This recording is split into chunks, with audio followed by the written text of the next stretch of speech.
Zay nge mpangalatra azy jiolahy tary mpanao kolikoly collecteur d'impôt tery iny nalainy. Zay nge olona mpanentsika ny fiangonana narodany teo amin'ny lalan'ny Damaskosy. Paul io. Zany hoe rehefa tonga ao amin'i Jesosy tsika tsinitsinina. Rehefa tonga amin'i Jesosy tsika tsinitsinina fa ny afo ny fanahy mandory sy manovanao. Haleluya. Azo hery ianareo amin'ny ilatsahany fanamasina aminareo ary vavolombeloko. Haleluya. Vavolombelona izy. Haleluya.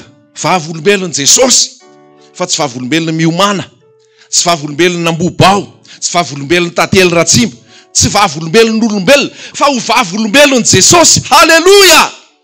Izahay dia fitaovana ihany, isika dia fitaovana ihany, fa le zavatra hoentin'le fitaovana raisina tsy izy zany fa Jesosy. Haleluya. Ary koa tsy fanahosana nomena anareo fa fanamahery sy fitiavana ary fahonona tena. Zany le miaraka amin'ny Jesosy zany raha lazaina bavy. Tsy hainao any amin'ny école hoe androany tsika dia hianatra fomba hamelana heloka. Ohatrinona ny aloha mba ahafahana mahay mamela heloka? Tsy hitanao any amin'ny faculté ny famelana heloka. Tsy hitanao any amin'ny faculté ny ananana fitiavana sy fiheverana ny hafa. Tsy hitanao any amin'ny école biblika. Fa hoy ny tenin'Andriamanitra ny soratra mamono fa ny fanahy mahavelona. Ny soratra mamono fa ny fanahy mahavelona. Sahala amin'izany nge rehefa andeha hiady amin'ny Goliata nitady teknika teo daholo zanak'Israely. Ary rehefa tonga avany Davida mbola ny akanjon'ny Saoly indray nomena azy. Fa navesatra izy tamin'ny akanjon'ny Saoly. Nesoriny ny akanjon'ny Saoly. Fa tonga dia nandeha tamin'ny tenin'Andriamanitra izy. Ary izy tany Antsaha tany ny aona tamin'i Jesosy, tany izy ny formela. Haleluya. Zay manatsofana ho ety mihaino, aoka izy haino izay lazainy fanahy amin'ny fiangonana. Io afo io rehefa miteny, rehefa milaza dia mampisaraka ny masina sy ny maloto, ny marina sy ny lainga, ny madio sy ny tsy madio. Io afo io rehefa milatsaka dia manamasina anao io, manadio anao io, manamarina anao io. Haleluya. Io afo io rehefa milatsaka dia zao mibebaka ny olona. Rehefa nitory ny tenin'Andriamanitra ny apôstôly dia ny fibebahana no lazainy.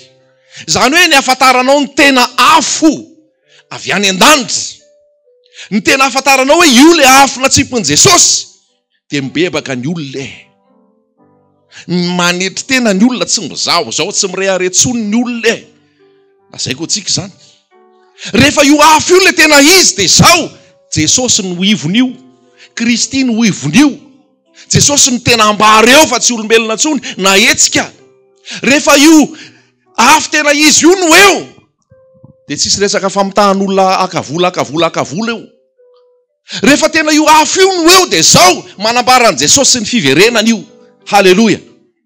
Dikan'izay zany rehefa le afo tsy izy dia zao olombelona ny ivony, anarana tokom-pivavahana no ivony, vola ny ivony, ny nofo no rehare, ary tsisy fiovana ao anaty fa lasa sinema fotsiny, comédie, samy mandray ny rôlina fotsiny rehefa alahady. Mialatsiny amin'ny lazan'izay fa zay ny famarinana ny tenin'Andriamanitra. Fa le ao anaty izy ny tenin'Andriamanitra dia rompaka sy fitaka. Ny ao anaty dia lainga. Fa rehefa tonga io afo io dia zay nambaran'i Jesosy manova. Haleluya. Tsy avelany io mandrimandry ianao fa efainao zay tokony efainao.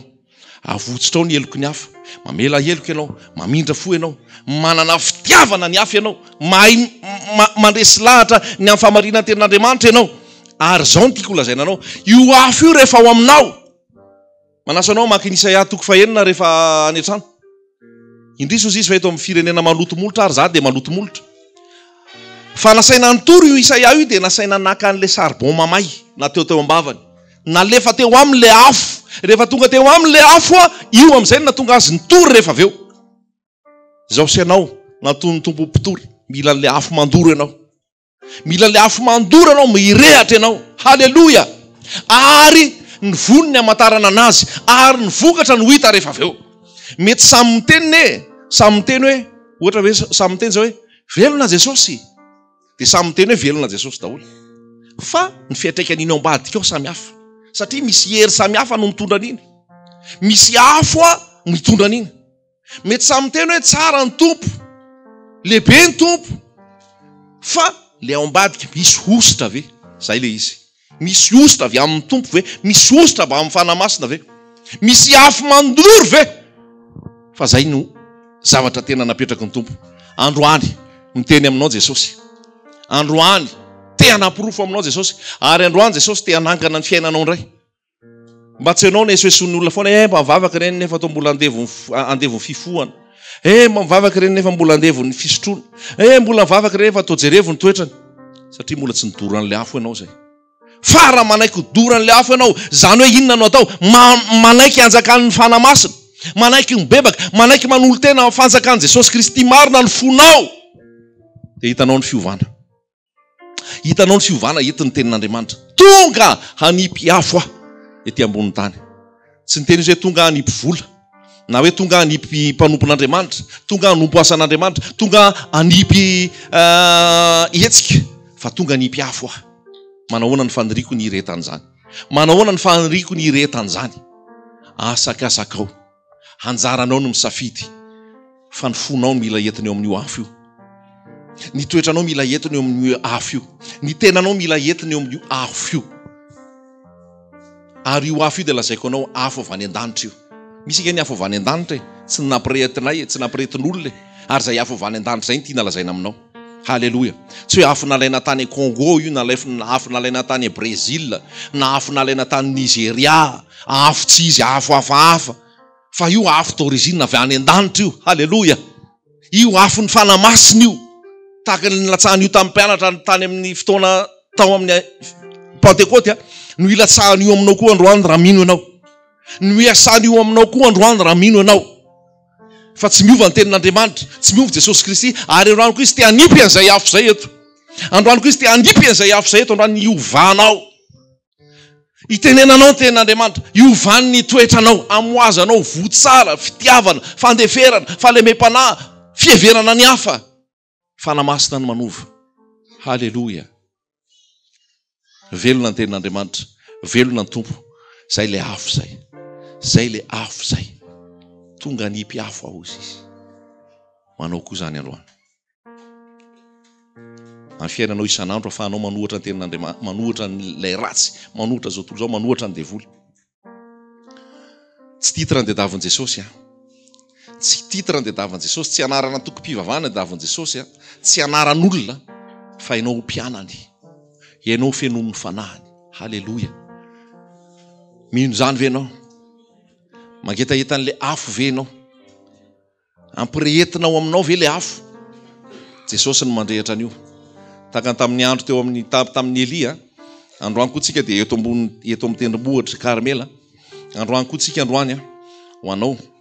Tena hoe te hanana fiavozana ianao, fotra nandeha tamin'ny routine, ohatra ny nandeha fahoany fotsiny, nandeha tamin'ny fahazarana fotsiny. Ho anao zay mety hoe mbola ohatrany hoe tsy hitanao zay tsy inonao, sy hoe ozy ianao ohatrany mbola nitahiroty ianao. Androany Jesosy tena sérieux aminao. Androany Jesosy tena miteny aminao hoe tena mandôle ianao, manetrehanao tena. Vonaharo tsy meko ny hafa. Oka ianao anatin'ny fahatsorana, ao anatin'ny fanetretena, ao anatin'ny tena hoe tsy fafoanana ny tenana, ohatra ny tao Filipiana ny foanana ny tenany tamin'nakany endriky ny mpanompo, fa tsy hiasa aminao ny afo raha tsy manetry teny ianao. Tsy hiasa aminao ny afo, ary tsy andoro anao ny afo raha tsy manetry teny ianao. Halleluja. Petera novain'ny afo, Paul novain'ny afo, Stefana novain'ny afo. Ianao koa androany raha mino, hovain'ny afo ianao. Halleluja.